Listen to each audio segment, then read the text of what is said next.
తండ్రి ఇక సంఘాన్ని అభివృద్ధి చేయడానికి అనేక మంది అతన్ని నూతనంగా ప్రభావ చేరి రావడానికి అతన్ని రిక్రూట్ చేసుకుంటూ సంవత్సరం మీరు ఎగిన చేయడానికి కృతజ్ఞతలు ఈ కోరికలు చక్కగా నడిపిస్తున్నాను. మా ప్రభు మా రక్షకుడు యేసు నామమున ప్రార్థించడానికి కోరుకుంటున్నాం తండ్రి.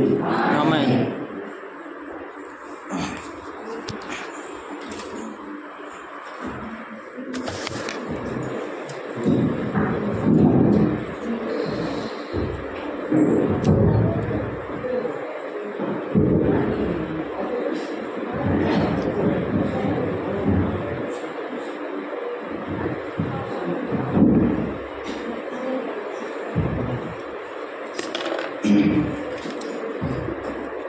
ప్రభువును ప్రియమైన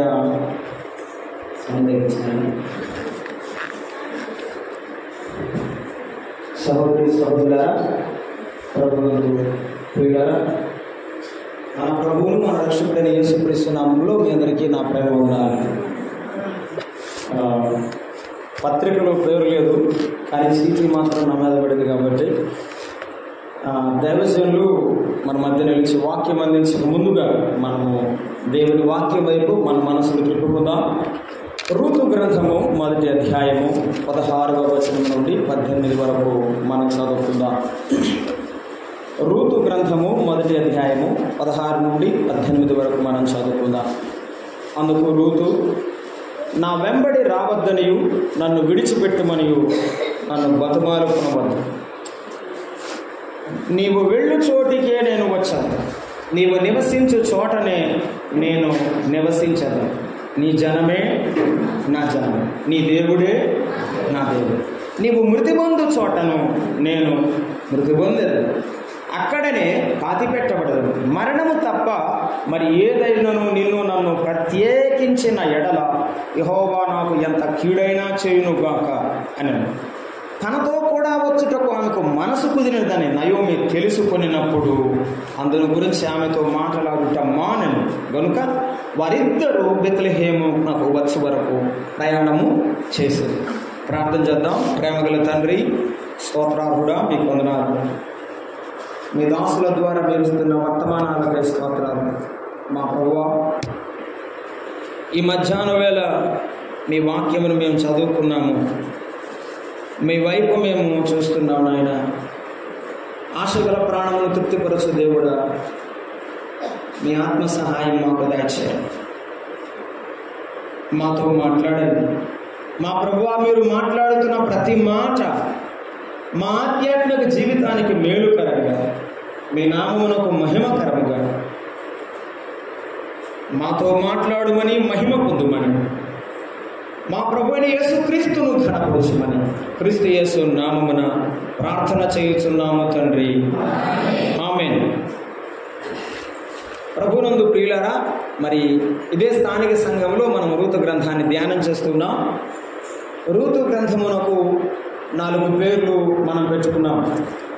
రూతు యొక్క ప్రమాణము 1వ అధ్యాయము, రూతు గ్రంథము యొక్క 2వ అధ్యాయము ప్రయాణం, 3 ఆమె యొక్క ప్రయాస, 4 దేవుడు ఆమెకు ఇచ్చిన ప్రతిఫలము లేకపోతే వివాహము, పరిణయము అనే మాటలు.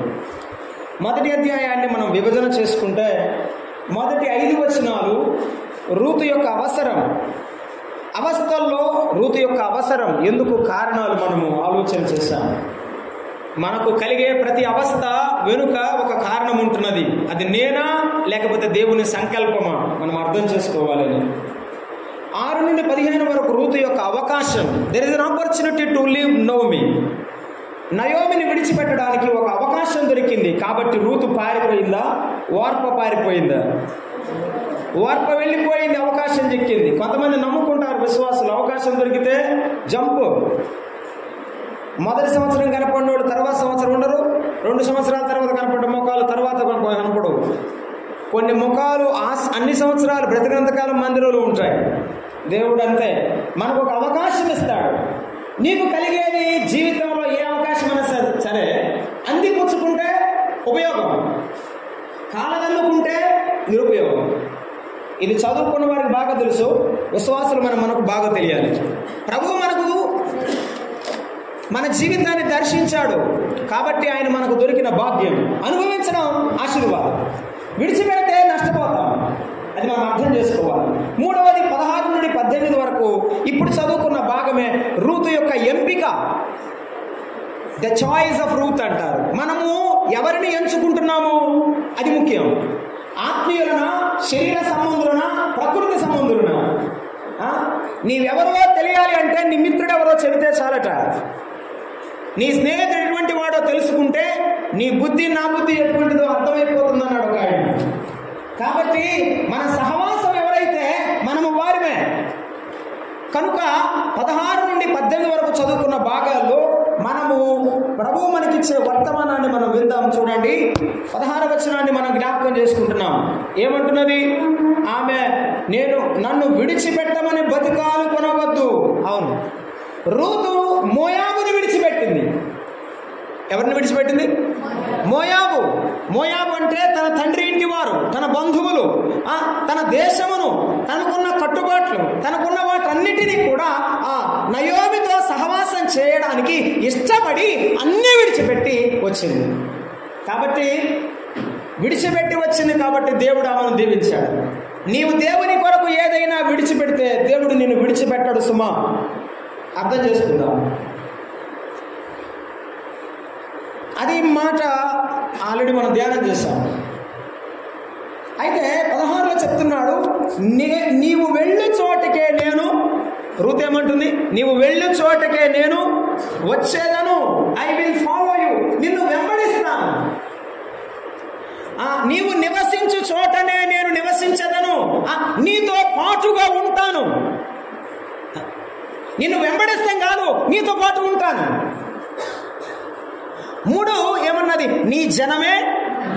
నేను నిన్ను ప్రేమిస్తున్నాను కాదు, అసలు నీ వారు ఎంతమంది ఉన్నారో నిన్ను మాత్రమే కాకుండా నీ వారిని కూడా ప్రేమిస్తాను. నిన్ను ప్రేమించడం కాదు, నీ ప్రజలను కూడా నేను ప్రేమిస్తాను.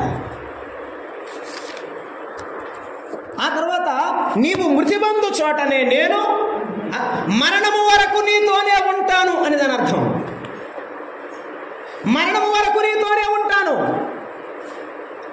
మరణము తప్ప మరి ఏది మనను వేరుపరచిన ఎడల అని తీర్మానం చేస్తుంది.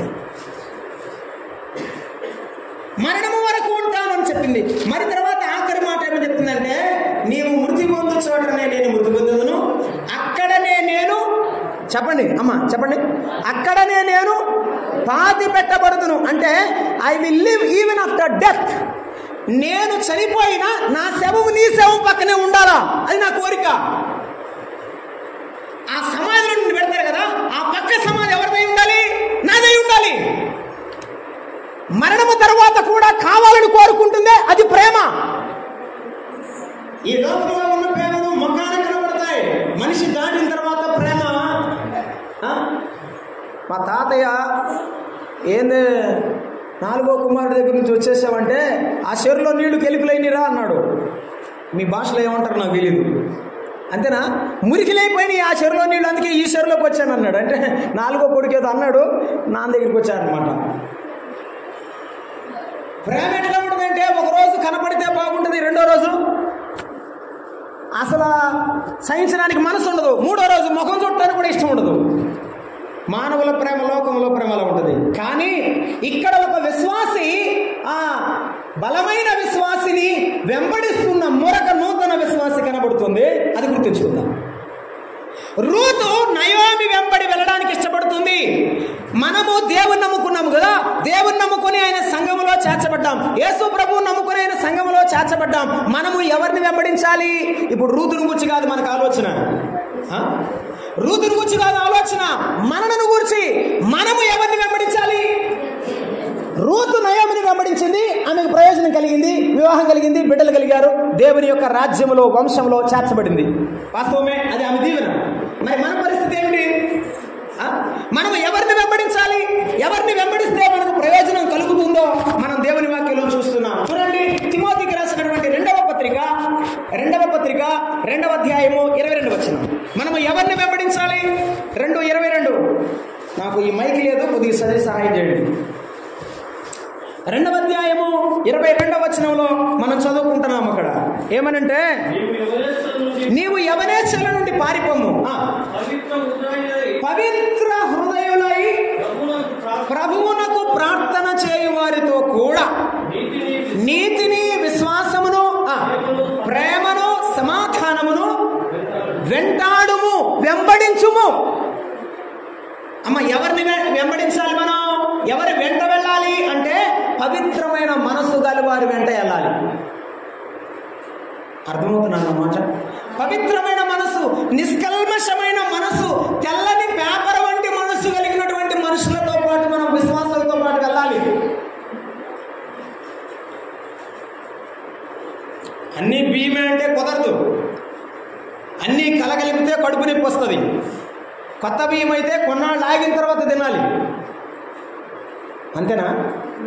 అంతే. దేవుని నమ్ముకున్న పిల్లలమైన మనము ప్రార్థనకు వచ్చే ప్రతివారు పవిత్రులే కాదు.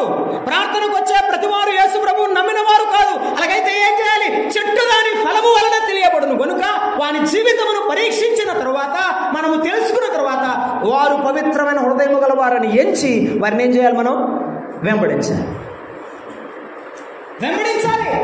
రూతు కూడా పవిత్రమైన మనసు కలిగిన నయోమిని వెంబడిస్తానికి ఇష్టపడింది. మనము పవిత్ర హృదయం గల వారితో ఉండాలి. ఎవరైతే ఎవరు అక్కడ చెప్పాడు? ప్రార్థన చేయవారు. ప్రార్థన చేయవారితో మన సహవాసం ఉండాలి. ఎప్పుడైనా 2-3 సహోదరులు కూడుకున్నప్పుడు ఏం చేయాలి? ఏమ్మా అక్క ప్రార్థన చేద్దాం రండి, ప్రార్థన చేద్దాం రండి. ఒకవేళ నువ్వు బైబిల్ చదవగలిగితే బైబిల్ చదువుకుందాం రండి, కూర్చుందాం రండి, ప్రార్థన చేసుకుందాం, యేసయ్య మనతో మాట్లాడతాడు అని చెప్పేటువంటి సహోదరులు ఉండాలి, సహోదరులు ఉండాలి. మన సహవాసం ప్రార్థన చేసేవారితో. రోడ్డు మీద కూర్చొని రాజకీయాలు మాట్లాడే వాళ్ళతో కూర్చుంటున్నావు అనుకో, నీ మనసు అక్కడే ఉంది, బైబిల్లో లేదు, ప్రార్థనలో లేదు, సహవాసంలో లేదని అర్థం. లోతు గవిని వెలుపల, గవిని దగ్గర కూర్చున్నాడు, అక్కడ ఉన్నటువంటి లోకస్తులతో కూర్చున్నాడు, చివరికి నష్టపోయాడు. మనము లోకంలో ఉన్నవారితో విజ్జోడుగా ఉండకూడదు. పొద్దునే దైవజనులు చెప్పారు, దుష్టుల ఆలోచన చొప్పున. అంతే. మనము పవిత్ర హృదయం గల వారితో ఉండాలి. యేసయ్యను నమ్ముకున్న బిడ్డలతో సహవాసం చేయాలి. ప్రార్థనాపరులైన వారితో సహవాసం చేయాలి. మనము అటువంటి వారిని వెంబడించాలి అని చెప్పాడు. యేసుప్రభు ఏం చెప్పారు తెలుసా?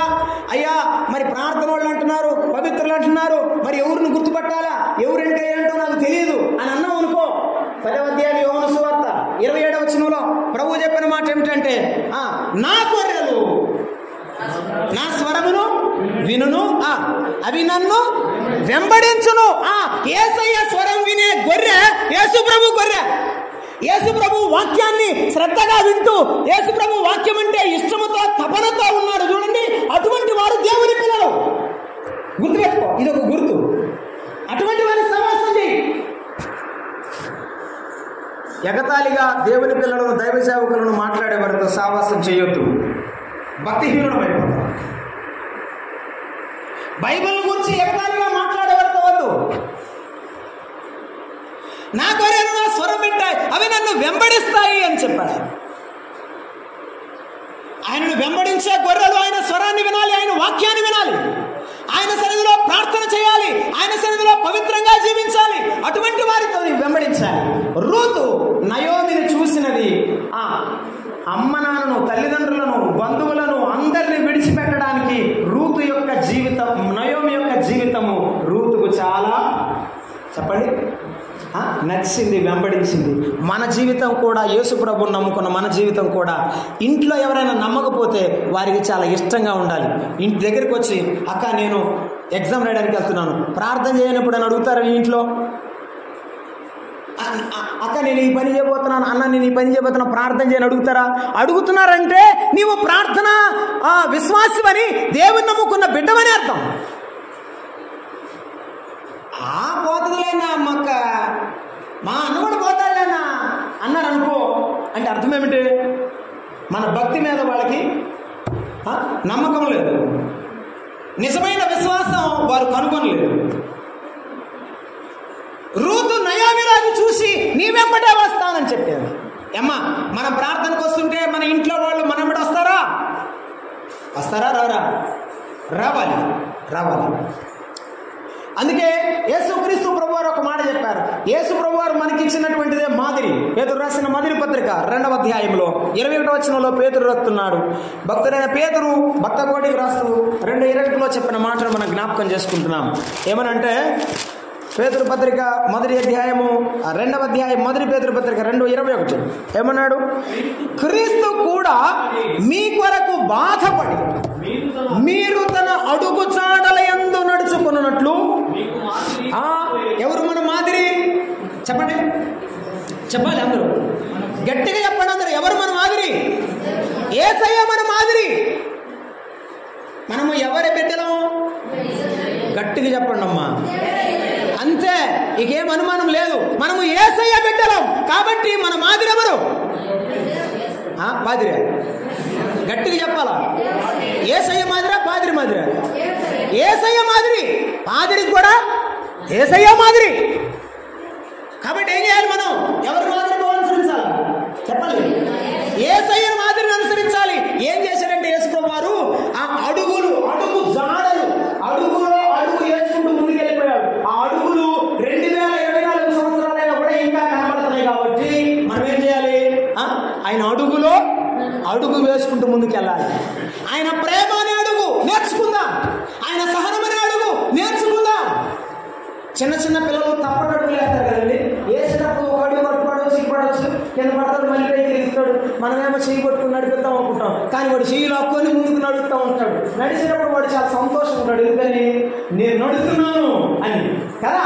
యేసయ్యను నమ్ముకున్న ప్రతి బిడ్డ ప్రార్థన చేసేటప్పుడు ప్రార్థన దేవుడు నాకు నడిపించాడు, ప్రార్థన బాగా చేస్తున్నాను, బైబిల్ చదివినట్టు బైబిల్ చదువుతున్నాను, ఇప్పుడు ఆరాధన చేస్తున్నాను, స్తుతులు చెల్లిస్తున్నాను, దేవుడు నాకు ఎంత శక్తి ఇచ్చాడని ఆనందంతో ఎదగాలి. అది దేవుని లక్ష్యం. అడుగులో అడుగు. 40 ఏళ్ల తర్వాత కూడా చిన్నపిల్లలాగా నడుపుతా డామిని కింద పడ్డావు అనుకో, ఏమంటాడు? నాన్న ఏమిరా ఏమి 40 ఏళ్ళైంది అంటాడా లేదా? అంటాడు. ఇన్ని సంవత్సరాలు యేసు ప్రభు నమ్ముకున్నా కూడా ఇంకా ప్రార్థన రాకపోతే ఏం చేయాలి? ఇన్ని సంవత్సరాలు యేసు ప్రభు నమ్ముకున్న తర్వాత కూడా నువ్వు ఆరాధనలో స్తుతులు చేయకపోతే ఏం చేయాలి? దుఃఖపడు. అయ్యా నీ వెంటే వస్తాను, నీ వలే ప్రార్థించడం నేర్చుకుంటాను, నీ వలే మాట్లాడడం నేర్చుకుంటాను, నీ వలే నడవడం నేర్చుకుంటాను, నీ వలే ప్రేమించడం నేర్చుకుంటాను. అయ్యా నీ వలే నేర్చుకుంటాను. రూతు నయోమిని చూసి వెళ్ళినట్టు నేను నిన్ను చూసి నడుచుకుంటానయ్యా, నేను నిన్ను చూసి నడుచుకుంటానని చెప్పి యేసు ప్రభు వలె నడవడానికి మనం ప్రయత్నం చేయాలి. పరిశుద్ధాత్మ దేవుడు మనకు సహాయం చేస్తాడు. ఒకటి, నీవు వెళ్ళు చోటికే నేను వచ్చేదను. మనము కూడా సహోదరుల వెంబడి, పవిత్రులైన వారి వెంబడి సహవాసం చేస్తూ మన విశ్వాసాన్ని, భక్తిని కాపాడుకొనుచు ప్రభువుతో పాటు ముందుకు వెళ్ళాలి. 2, ఇది విశ్వాసం యొక్క మొదటిది విడిచిపెట్టాలి. ఆమె నయోమి విడిచిపెట్టింది కాబట్టి రెండవది విడిచిపెట్టిన దానికి గుర్తు ఏమిటంటే నడక ప్రారంభించాలి, మాదిరి అయిన జీవితం ఉండాలి. ఇది విశ్వాస లక్షణం. 3వ మాట చూస్తాం చూడండి. అక్కడే నీవు నివసించు చోటనే నేను నివసించదను. I will live with you. మనిద్దరము కలిసి అనే మాట నాకు అర్థమైంది అక్కడ. నేను నీతో ఉంటానంటే అర్థం ఏమిటి? నీతో కలిసి అని అర్థం, అంతే కదా. నీతో కలిసి జీవించడంలో ఉన్నటువంటి ఆనందం ఆ కుటుంబానికి తెలుసు, జీవించే వారికి తెలుసు. కలిసి జీవించేటప్పుడు రూతుకు నయోమి యొక్క బలం తెలుసు, చెప్పండి, బలహీనత కూడా తెలుసు. బలహీనత ఎత్తి మా అత్త అట్లాంటిది, మా మామ ఇట్లాంటాడు అని అనుకొని నయోమిని విడిచిపెట్టి వెళ్ళిపోవచ్చు కదా. కలిసి జీవించడంలో ఉన్న ఆనందం యొక్క విలువ ఎరిగితే కుటుంబ విలువ పెరుగుతుంది, సంఘం యొక్క విలువ పెరుగుతుంది, దేవుని నామానికి మహిమ కలుగుతుంది. యేసుక్రీస్తు ప్రభువారు ఈ లోకంలో నుండి ఆయన ఆరోహణమైపోతున్నాడు. సంఘమునికి ఏం అర్థం కాలేదు. యేసు ప్రభు సిలువలో వేయబడ్డాడు, ఆయన చనిపోయినాడు, ఏం చేయాలో తెలియదు. శిష్యుడు పారిపోయి బెదిరిపోయిన గుండెతో ఉన్నాడు. చెదిరిపోయిన మనుషులందరూ ఒక్క చోట చేరారు. అపోస్తల కార్యముల గ్రంథం 1వ అధ్యాయం 14వ వచనం చూడండి. కలిసి ఉండడంలో ఆనందం, కలిసి ఉండడంలో ఉన్న సంతోషాన్ని. మొదటి అధ్యాయం 14 వచనం. వీరందరూ దాదాపుగా 120 మంది అక్కడ ఉన్నారు మందిరంలో. వీరితో కూడా కొంత స్త్రీలను, యేసు తల్లి అయిన మరియయు ఆయన సహోదరులను ఏక మనస్సుతో. ఏమండి, నేను మళ్ళీ అడుగుతాను, మీరే చెప్పాలి నాకు. పేతురు ఎటువంటి వాడు? అక్కడ కూర్చున్న 120 మందికి తెలియదు అంటారా? అటు చూస్తారేమో. పేతురు ఎట్టంటాడో, వాళ్ళ మధ్య బతికిన పేతురు ఎట్టంటాడో తెలీదా? తెలుసు. ఉరిమెడి వారు అని అర్థం ఇచ్చే పేరు కలిగిన యోహాను యాకోబులు ఎటువంటి వారో కూడా తెలుసు. నువ్వేనా అని అరిసేటువంటి యోహాను దేశ యాకోబు తెలుసు. యేసుప్రభు ఎవరో నాకు తెలియదు అని చెప్పిన పేతురు కూడా తెలుసు. వారికి ఆ దైవ సేవకుల పొరపాట్లు కనిపించాయా, కనిపించలేదా? నాకు చెప్పట్ల. మీరు మందిరంలోకి వచ్చిన తర్వాత ఏక మనసుతో ప్రార్థన చేశారు. పేతురు తప్పులు వాళ్ళకి కనపడలేదు. యాకోబు యోహానుల యొక్క కోపం వారికి కనపడలేదు. అందరూ కలిసి ఒకే మనసుతో, ప్రభువా నీ ఉన్నప్పుడు మేము ఆహారం భుజించాం, నీ ఉన్నప్పుడు బలంగా బ్రతికాం, ఇప్పుడు నువ్వు లేవనుకుని భయపడుతున్నాము. నీ ఉండమన్నావు, మందిరంలో కూర్చున్నాం, ఇదిగో నీ పరిశుద్ధాత్మను మాకు పంపిస్తానన్నావు, మేము ఎదురు చూస్తున్నాం అని ప్రార్థన చేస్తున్నారు. వారికి ఉన్నది ఏంటో తెలుసా? ఒకే ఒక మనసు. అది చెప్పండి, ఏక మనస్సు. వారందరూ ప్రార్థన చేస్తున్నారు. ఇప్పుడు చదవండి 4:31. వారందరూ దేవుని సన్నిధిలో కనిపెట్టుకున్నారు. పరిశుద్ధాత్మ దేవుడు 2వ అధ్యాయంలో ఆయన దిగివచ్చాడు, గొప్ప శక్తి ఇచ్చాడు. ఆయన 17వ వచనం, మనుషులందరి మాత్రం ఆత్మ కుమ్మరించదును అన్నాడు. ఆత్మ కుమ్మరింపబడింది. వారందరూ పరిశుద్ధాత్మతో నిండుకున్నారు. 4:31 చదువుకుంటున్నాం. పరిశుద్ధాత్మతో నిండుకున్న వారు ఏం చేస్తున్నారు? వారు ప్రార్థన చేయగానే వారు కూడి ఉన్న చోటు కంపించెను. అప్పుడు వారందరూ పరిశుద్ధాత్మతో నిండిన వారై దేవుని వాక్యమును ధైర్యముగా చెప్పండి. బలహీనుడైన వారు బలంగా బోధిస్తున్నారు. శక్తి లేని వారు నిలబడ్డారు యేసయ్య కోసం. ఒకప్పుడు దేవుని కొరకు నిలబడలేని వారు నిలబడి యేసయ్య దేవుడు, క్రీస్తే దేవుడు అని వారు ప్రకటిస్తున్నారు. ఈవేళ నీవు బలహీనురాలు కావచ్చు. ఎప్పుడైతే దేవునికి లోబడతావో, దేవుని సహవాసాన్ని కోరుకుంటావో, నీలో దేవుని శక్తి చెప్పండి వస్తుంది, దేవుని ప్రభావం వస్తుంది. పరిశుద్ధాత్మ ప్రభావంతో వారు ప్రార్థన చేస్తే ఆ ఉన్న చోటంతా కంపించింది. ఈవేళ నీకు ఉండాల్సింది ఏంటంటే ఇదే కలిసి ప్రార్థించడం. ఏముండాలి? వారందరూ కలిసి ప్రార్థించడం. ఐక్యమత్యం, ఏక మనసు, ఒకే భావన, ఒకే ఆలోచన. 32వ వచనం చదవండి. విశ్వసించిన వారందరూ ఏక హృదయమును ఏక ఆత్మయు కలవారై ఉండిరి. ఏక మనసు, ఏక ఆత్మ ఉంటే 33వ వచనం, దైవ కృప అందరి యందు అధికముగా ఉండెను అన్నాడు. ఒకే మాటలో ఉన్న, ఒకే ధైర్యం, ఒకే భావనలో, ఒకే మనసులో ఉన్న యొక్క ఐక్యమత్యంలో ఉన్న బలం అంత గొప్పది. మన సంఘాలు ఎందుకు బలహీనమవుతున్నాయంటే ఐక్యత లేకపోవడం. మన కుటుంబాలు ఎందుకు బలహీనమవుతున్నాయంటే అర్థం చేసుకోలేకపోవడం.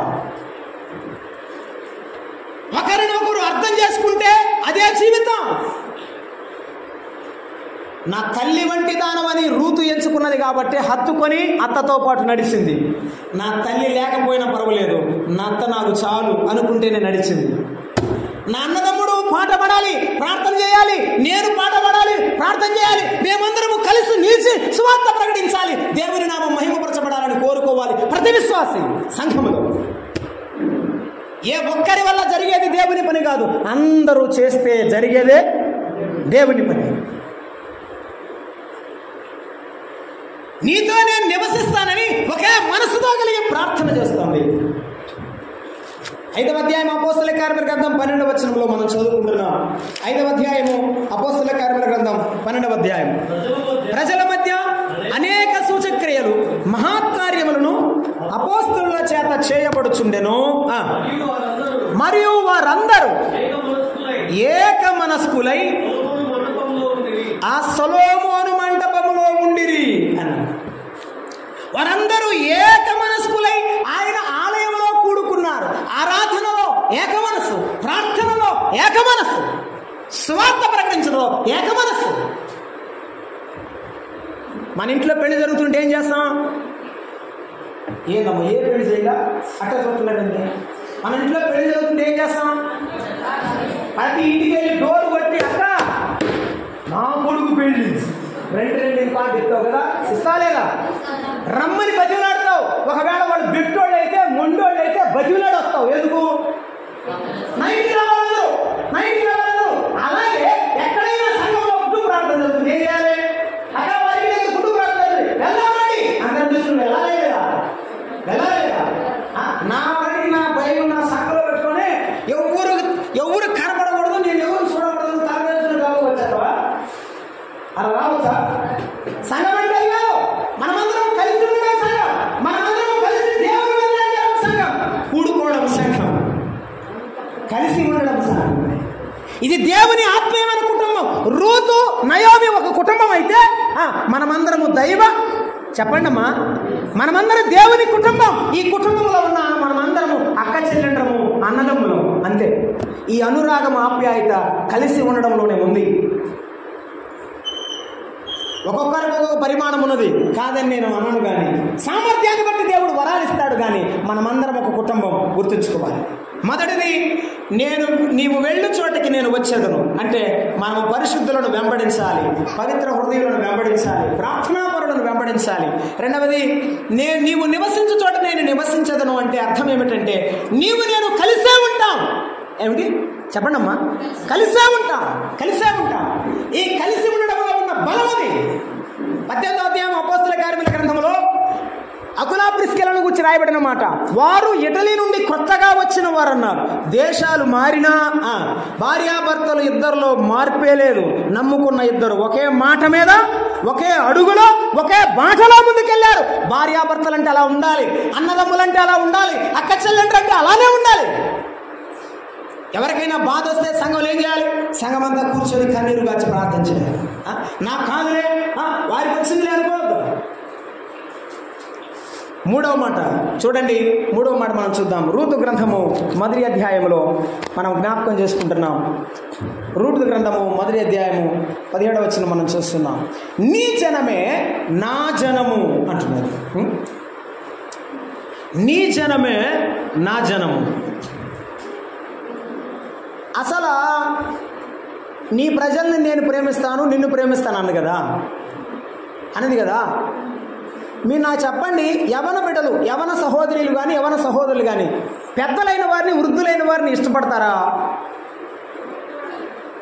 యవనస్తులు చెప్పరు అసలు వాళ్ళు. చెప్పండి, మనకి మన భాషలో చెప్పాలంటే ముసలాడు అంటే మనకి ఇష్టమా? చెప్పండి అమ్మా, అస్సలు ఇష్టం ఉండదు. అబ్బే మా అమ్మ జోరీగలాగా మాట్లాడతాడు, అసలు నాకు నచ్చదా? నెరసిన తల వెంట్రుకల గలవారు రక్షణకరం అన్నాడు సామెతల గ్రంథంలో. వారి అనుభవం నీకు అవసరం, వారి పాఠాలు నీకు చాలా ప్రయోజనకరం. పెద్దవారిని మనము వారితో సహవాసం చేయకూడదని అనుకోకూడదు. ఈ రోజుల్లో యూత్ ఓల్డ్ పీపుల్ని ఎవరిని ఇష్టపడడం లేదు. అలా కాదు, నీవు మాత్రమే కాదు, నీ ప్రజలను కూడా నేను ప్రేమిస్తాను. అలాగైతే దేవుని మాటలు వింటున్న మిత్రులారా గమనించండి, మనము దేవుని ప్రేమించిన వారమైతే దేవుని యొక్క బిడ్డలను కూడా ఏం చేయాలి? ప్రేమించాలి. సంఘమును ప్రేమించేవారం ఉండాలి, దేవుని పిల్లలను మనము ప్రేమించేవారం ఉండాలి. వృద్ధులు బలహీనుడు కాబట్టి వారిని మనం ప్రేమించాల్సిన అవసరం లేదు అనుకోకూడదు. వారు పెద్దవారు. తీతుకు రాసిన పత్రికలో చెప్పినాడు ఏమనంటే, వృద్ధుని తండ్రిగా భావించి, వృద్ధుని గద్దింపక ఎలా భావించాలట చెప్పాలా? తండ్రిగా భావించి, తండ్రి వంటి వాడు గుర్తుంచుకోవాలి. తండ్రి వంటి వాని ఆలోచనలు నీకు కావాలి, తండ్రి వంటి వాని ప్రేమ నీకు కావాలి. సంఘములో తండ్రి వంటి వారిని మనము గౌరవించాలి, తండ్రి వంటి వారిని మనం వెంబడించాలి. ఈ ప్రేమ మనలో ఉంటే 13వ అధ్యాయం 5-6 వచనంలో చెప్పాడు, ప్రేమ అమర్యాదగా నడుచుకోదు అన్నాడు. పెద్దవారి పట్ల ఎలా ఉండకూడదు? మర్యాదగా, అమర్యాదగా ఉండకూడదు. ఎలా పడితే అలా వారిని మాట్లాడటం మన ఆత్మీయ జీవితానికి మంచిది కాదు. స్వప్రయోజనమును విచారించకూడదు అన్నాడు. ప్రయోజనం చూడటం కాదు, వృద్ధుల పట్ల ప్రేమ కలిగి ఉండడం. రెండవది, వృద్ధులు మనకి ఏదో ఒకటి చెప్తుంటారు, మనకేమనిపిస్తుంది, ఒకటికి 10 సార్లు చెప్పగానే కోప్పడే అవకాశం ఉంటుంది కదా. కోప్పడకూడదు, ప్రేమ త్వరగా కోపపడదు. నా తండ్రి లాంటి వాడు నన్ను ఒక మాట అన్నాడు, నా సంఘ పెద్ద సేవకుడు ఒక మాట అన్నాడు, అవును తండ్రి వంటి వాడే. మనము క్షమించే వారిని మనము ముందుకు సాగి వెళ్ళేవారముగా ఉండాలి. అపకారము మనసులో ఉంచుకొనదు అని చెప్పాడు. కాబట్టి రూతు నయోమి యొక్క జీవితాన్ని చూసిన తర్వాత ప్రేమించడం నేర్చుకున్నది. నయోమి యొక్క ప్రజలను కూడా ప్రేమించడానికి తీర్మానించుకున్నది, వారితో ప్రయాణించడానికి తీర్మానించుకున్నది. ప్రేమైన మిత్రులారా, ఆలోచన చేయండి. యేసు ప్రభువును నమ్మిన తర్వాత సంఘములో నీవు ఎలా ఉన్నావు? సంఘంలో నీ యొక్క ఆధ్యాత్మిక జీవితం ఎట్లున్నది? ఒకటి, నీ మాదిరి ఎవరితో? నీవు నీ యొక్క ఐక్యత ఎవరితో? నీ యొక్క ప్రేమ ఎవరితో? ఆఖరికి మాట చెప్పారు, నీవు మృతి పొందు చోటనే నేను మృతి పొందేది. మరణము కూడా ఏది వేరు చేయలేదు. ఈ తీర్మానం చాలా గొప్పది. ప్రభువా, నేను బ్రతికినంత కాలం నీ సంఘంలోనే బ్రతుకుతాను, నీ ప్రజలతోనే జీవిస్తాను, నా మరణ పర్యంతం నీ కొరకే సాక్షిగా బ్రతుకుతాననే తీర్మానం నీకుంటే ఆ సంఘంలో దేవుడు నేను ఒక స్తంభముగా చేస్తాడు. అవును, ఇది వాస్తవం. చాలా మంది మన మధ్య ఉన్నవారే మనకు సాక్షి. సమయము గతించినది, తలవంచండి, ప్రార్థించండి. ప్రేమైన సహోదరి సహోదరుడా, ప్రభు మనతో మాట్లాడిన మాటలు నెమరు వేసుకుందాం. మన మాదిరి మన ప్రభువు, మన పైన ఉన్న నాయకులు మనకు మాదిరి. మన ఐక్యత, మనము నమ్ముకున్న దేవుడు మన సహోదరుడు, మన ఆత్మీయ సహోదరుడు.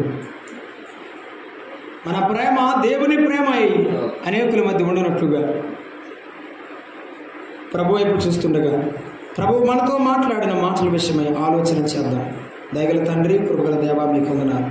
తదుపరి మీ దాసులు మాట్లాడగా మీరు మాట్లాడి మహిమ పొందమని క్రీస్తు యేసు నామమున వేడుకుంటున్నాము తండ్రి. అందరికీ వందనాలు.